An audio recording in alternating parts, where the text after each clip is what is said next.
আসসালামু আলাইকুম everyone, welcome back to my channel. সকলে কীরকম আছেন? আলহামদুলিল্লাহ আমি অনেক ভালো আছি। তো আজকে আমি একটা রেসিপি নিয়ে চলে এসেছি, যেটাকে এক কথায় বলা যায় কাসুরি চিকেন, যেটা রেস্টুরেন্ট স্টাইল বা বিয়েবাড়ি স্টাইলের হবে, কিন্তু মাত্র কয়েকটি উপকরণ দিয়ে খুবই সহজ পদ্ধতিতে। তাহলে চলুন রেসিপিটা শেয়ার করা যাক। যে আমি চিকেনের মধ্যে লেবু দিয়ে দেবো, আর হ্যাঁ, এখানে আমার চিকেনের পরিমাণ আছে 6 কেজি। আর আপনারা অবশ্যই আপনাদের চিকেনের পরিমাণ অনুযায়ী সমস্ত মশলা, সমস্ত কিছু প্রসেস পরিমাণ মতো রাখবেন, কিন্তু সব মশলা, সব কিছু প্রসেস একই হবে। যাই হোক, 6 কেজি চিকেনের ওপর আমি 2খানা পাতিলেবু ফার্স্টে ছড়িয়ে দিয়েছিলাম, তারপরে স্বাদ মতো বা পরিমাণ মতো লবণ দিয়েছিলাম, তারপরে দিয়ে দিলাম গরম মশলা, মিট মশলা, সেটাও দিয়ে দিয়েছিলাম পরিমাণ মতো, আর দিলাম 2 চামচ মতো হলুদ গুঁড়ো। এবার দেবো 2 চামচ মতো জিরে গুঁড়ো। তো আমি চামচ ইউজ করিনি, আমি হাতেই দিচ্ছি, কিন্তু পরিমাণটা আপনাদের চামচের সাহায্যে আমি বুঝিয়ে দিচ্ছি। তো আমার এখানে 6 কেজি চিকেন আছে, ফার্স্টেই বলেছি, সেই অনুযায়ী আমি দিচ্ছি। আপনারা অবশ্যই আপনাদের চিকেনের পরিমাণ অনুযায়ী পরিমাণটা ঠিক রাখবেন। তো এরপর দিয়ে দিলাম 2 চামচ মতো ধনিয়া গুঁড়ো, আর দেবো 2 চামচ মতো লঙ্কা গুঁড়ো।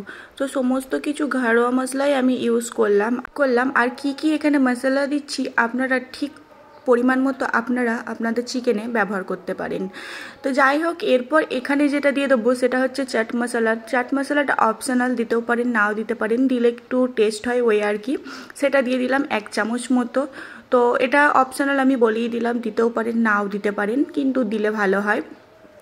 তো যাই হোক, এরপরে চাট মশলা দিয়ে দেওয়ার পর আপনারা এইখানে আদা আর রসুনের পেস্টটা দিয়ে দিতে পারেন। আমি কিন্তু আদা আর রসুনের পেস্টটা লাস্টে দেবো, সেটা আমি আপনাদের পরে দেখাচ্ছি।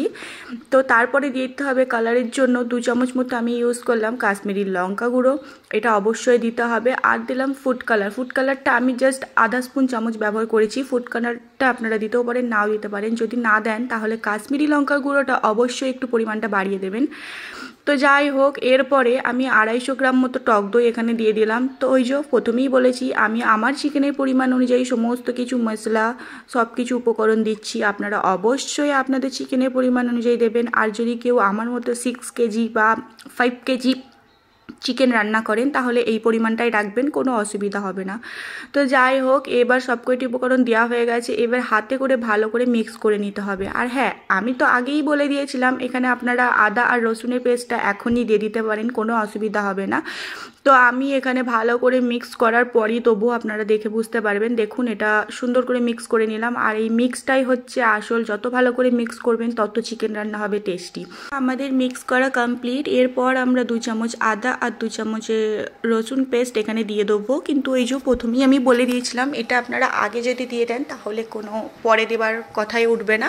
তো আমি পরে দিয়ে উপর দিয়ে জাস্ট হালকা করে আবারও মিক্স করে নিলাম। আর এটাকে আপনারা অবশ্যই 3-4 ঘন্টার জন্য রেস্টে রাখবেন। আমার হাতে সময় খুবই কম ছিল, ওই জন্য আমি 2 ঘন্টা রেখেছি। আর আপনাদের যদি আরও হাতে কম সময় যদি কম থাকে, 1.5 ঘন্টা অন্তত এটা রাখবেনই রেস্টে। তো 2 ঘন্টা রেস্টে রাখার পর আমি একটা প্যান ফ্রাইয়ের মধ্যে সাদা তেল দিয়ে এখানে চিকেনগুলো অল্প অল্প করে দিয়ে ফ্রাই করে নেবো। আর হ্যাঁ, চিকেনগুলো এরপর ফ্রাই করে নিতে হবে। তো আমার 2টো পাত্রে ফ্রাই হচ্ছিল, আমি একটা পাত্রে আপনাদের দেখাচ্ছি, কারণ অনেকটা চিকেন অনেকটা সময় ধরে আর অনেকক্ষণ ধরে এটা ফ্রাই করতে হবে, তাই। তো এটা মিডিয়াম আঁচই ফ্রাই করতে হবে। এই যে গ্রেভিগুলো আছে, গ্রেভিগুলো যতক্ষণ না শুকিয়ে ড্রাই হয়ে যাচ্ছে ততক্ষণ এটা ধৈর্য ধরে ফ্রাই করতে হবে, একটু হাতে সময় নিয়ে, অনেকটা সময় নিয়ে এটা ফ্রাই করেছি। ফ্রাই হয়ে যাওয়ার পর এরকম চিকেনগুলো আবারও আগুনের মধ্যে ফ্রাই করে নিতে হবে বা সেঁকে নিতে হবে, যেটা বললে বুঝবেন। তো ওই যে এই দুটো কাজই একটু ঝামেলার আছে, বাকি প্রসেস খুবই ইজিলি। তো এই দুটো কাজ যদি আপনারা সম্পূর্ণ ঠিকঠাকভাবে করে ফেলতে পারেন, তাহলে কিন্তু আপনাদের চিকেন রান্না রেস্টুরেন্ট স্টাইল বা বিয়েবাড়ি স্টাইলের মতোই আমার মতো টেস্টি হবে। তো আমি আপনাদের গ্যারান্টি দিচ্ছি। তো যাই হোক, এরপর চলে এলাম চিকেনটা রান্না করতে। চিকেনের মধ্যে রান্না করার জন্য পরিমাণ মতো সাদা তেল নিয়ে নিলাম, আর দিলাম ঘি। ঘিটা অবশ্যই দিতে হবে চিকেনের স্বাদটাকে বাড়াবার জন্য। আর আমার 6 কেজি চিকেন পরিমাণ অনুযায়ী আমি পেঁয়াজটাও সেরকম দিয়েছি। তো পেঁয়াজটা একটু নরম হওয়ার জন্য দিয়ে দিয়েছিলাম একটুখানি লবণ আর একটা তেজপাতা। তো ভালো করে মিক্স করে পেঁয়াজটা দেখলাম অনেকটা নরম হয়ে এসেছে। ঠিক এই পর্যায়ে এবার সমস্ত মশলা দিয়ে দিতে হবে। যেমন দিলাম আবারও 2 চামচ আদা আর 2 চামচ রসুনের পেস্ট। তো দিয়ে ভালো করে নাড়াচাড়া করে নেবো। নাড়াচাড়া করে আবারও এখানে কিন্তু ঘরোয়া মশলা অ্যাড করতে হবে। তো দিয়ে দেবো সমস্ত কিছু 2 চামচ করি। 2 চামচ এখানে হলুদ গুঁড়ো, এই যে মাপটা দেখছেন এটা 2 চামচই মাপ, তো আমি 2 চামচই বলছি, তো আপনারা সেই অনুযায়ী বুঝে নেবেন। 2 চামচ দিলাম হলুদ গুঁড়ো, 2 চামচ নয় এখানে 2.5 চামচ দেবো ধনিয়া গুঁড়ো আর 2.5 চামচ দেবো জিরে গুঁড়ো। জিরে আর ধনিয়া গুঁড়োটা মাংসের ক্ষেত্রে সবসময় একটু বেশি লাগে। তো যাই হোক 2.5 চামচ করে এখানে দিয়ে দিলাম। এরপর দেবো এখানে 2 চামচ মতো লঙ্কা গুঁড়ো। তো সবকটি উপকরণ বা সবকটি মশলা দিয়ে ভালো করে মিক্স করে নেবো পেঁয়াজের সাথে। তো দেখুন এবার সবকটি মশলা আমার দেওয়া হয়ে গেছে। এবার আমি ভালো করে মিক্স করে নেবো। আর হ্যাঁ, এখানে আরেকটা জিনিস দিতে হবে, সেটা হচ্ছে কাশ্মীরি লঙ্কার গুঁড়োটা আবারও এখানে দিতে হবে। আমি 1 চামচ এখানে কাশ্মীরি লঙ্কা গুঁড়োটা ব্যবহার করেছি, তো আপনারাও কাশ্মীরি লঙ্কা গুঁড়োটা আবারও 1 চামচ ব্যবহার করবেন। তো দিয়ে এবার ভালো করে সমস্ত উপকরণগুলি পেঁয়াজের সাথে মিক্স করে নেবেন। আর হ্যাঁ, চিকেনটা যখন ম্যারিনেট করেছিলেন সাইডে দেখবেন চিকেনটা ফ্রাই হয়ে যাবার পরও ম্যারিনেটের যে মশলার ঝোল বা গ্রেভিটা পড়ে থাকে সেটা ফেলবেন না, সেটা রেখে দেবেন। এই যে সেটা আমি রেখে দিয়েছিলাম, সেটাও দিয়ে দিলাম এই মশলা কষানোর সময়।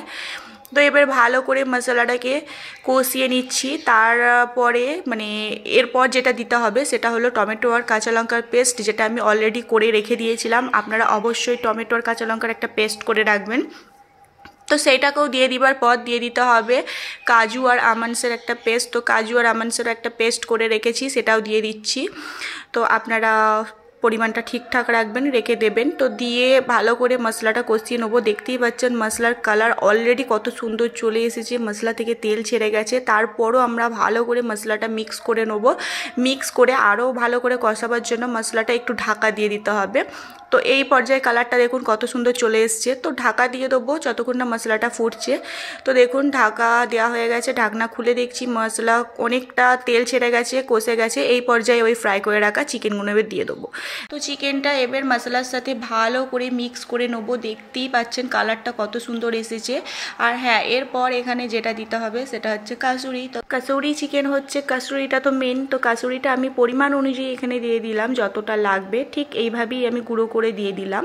দিয়ে ভালো করে আবার মিক্স করে নিলাম। ঠিক এই পর্যায়ে আমি 2 কাপ মতো জল অ্যাড করে চিকেনটাকে ঢাকা দিয়ে ফুটতে দিয়ে দিয়েছিলাম। তো সেটা আমার স্কিপ হয়ে গেছে, আপনাদের বলে দিলাম। তো ঢাকনা খোলার পর দেখছি জল অনেকটা, মানে জলটা কিন্তু আপনারা চিকেন থেকে বেশি পরিমাণে দেবেন না, চিকেনের থেকে যেন কম হয় সেই অনুযায়ী জল দেবেন। তো দেখুন আর অলরেডি চিকেন থেকেও জল ছেড়ে আসবে। তো কতটা সুন্দরভাবে চিকেনটা কষানো হয়ে গেছে। এই পর্যায়ে এই যে মেন উপকরণ ফ্রেশ ক্রিম দিতে হবে। একটা ফ্রেশ ক্রিম গোটার হাফ, মানে বেশি অর্ধেক ফ্রেশ ক্রিম এখানে দিয়ে দেওয়া হয়েছে, জাস্ট অল্প একটু পড়েছিল। তো পরিমাণটা আমি বলে দিলাম। তো সেই অনুযায়ী দিয়ে ভালো করে এটাকে আবারও মিক্স করে নিতে হবে। দিয়ে জলটা ড্রাই হতে দিতে হবে। জলটা যখন দেখবো অনেকটা পরিমাণে ড্রাই হয়ে এসছে, ঠিক এই পর্যায়ে ধনিয়া পাতা দিয়ে এটাকে আরেকটু ফুটতে দিয়ে গ্যাস অফ করে দিলেই আমাদের এই কাসুরি চিকেনটা তৈরি হয়ে যাবে। হ্যাঁ, এটা রান্নাটা খুবই ইজি, কিন্তু এর আগের যে প্রসেস ফ্রাই করাটা একটু ঝামেলার। তো আপনারা একটু কষ্ট করে এই চিকেনটা বাড়িতে একবার হলেও ট্রাই করবেন। তো কীরকম লেগেছে আমাকে অবশ্যই কমেন্ট করে জানাবেন। তো আমি আবারও আসবো নতুন রেসিপির সাথে। আর একটা কথা মনে রাখবেন, এই চিকেনে কিন্তু জল বেশি লাগে না, অল্প পরিমাণে জল লাগে। তো বাই, আল্লাহ হাফেজ।